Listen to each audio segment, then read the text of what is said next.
সোনাঝুরি হাটে এবার রং খেলা বন্ধ। সোনাঝুরি হাট এলাকায় এবার রং খেলা যাবে না।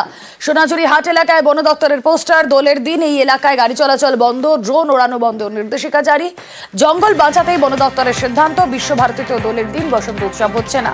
এর আগেই 11 মার্চ বসন্ত উৎসব পালন হবে বিশ্বভারতীতে। আরও একবার জানিয়ে রাখি, সোনাঝুরি হাট এলাকায় এবার রং খেলা বন্ধ। সোনাঝুরি হাট এলাকায় এবার রং খেলা যাবে না। সোনাঝুরি হাট এলাকায় বন দপ্তরের পোস্টার দিয়ে এই নির্দেশ। বসন্ত উৎসব হোক, ভালো ব্যাপার, এটাও তো ভালো একটা আনন্দের জিনিস, কিন্তু একটু পরিবেশটাকে ঠিকঠাক রেখে, আর কিছু না। কথা বলবো, ইন্দ্রজিৎ প্রতিনিধি রয়েছেন সঙ্গে। ইন্দ্রজিৎ, বন দপ্তরের তরফ থেকে নোটিশে কি বলা হয়েছে? না, একদমই যেটা বলে রাখবো রোমেলা, বন দপ্তরের পক্ষ থেকে যেটা বলা হয়েছে যে বিশ্বভারতী কোনো বসন্ত উৎসব করছে না। আর তার জন্য কিন্তু যে সমস্ত পর্যটকেরা এসে তারা কিন্তু সরাসরি কোথায় চলে যায় না, সোনাঝুরি হাটে বা সোনাঝুরি যে জঙ্গল রয়েছে সেখানে।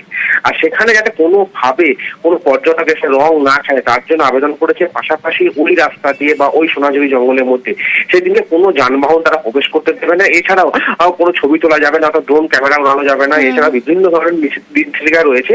কারণ বন দপ্তরের পক্ষ থেকে জানানো হচ্ছে প্রত্যেক বছর যেভাবে সোনাঝুরিতে মানুষজন আসে, গাড়ি ঘোড়া ঢোকে, তাতে সোনাঝুরি গাছের ক্ষতি হচ্ছে, জঙ্গলের ক্ষতি হচ্ছে, সেই জন্যই তারা চাইছে না।